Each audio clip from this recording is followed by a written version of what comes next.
Modern dating is broken, not because people stopped wanting love, but because the deal underneath it quietly changed. For most of history, the arrangement was simple. One side traded protection and resources, the other a different kind of value.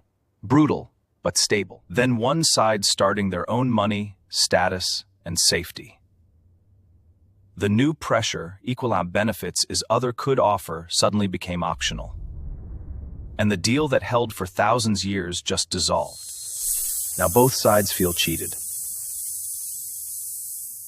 One feels asked for value they were never taught to give. The other feels the math no longer adds up. The juice isn't worth the squeeze.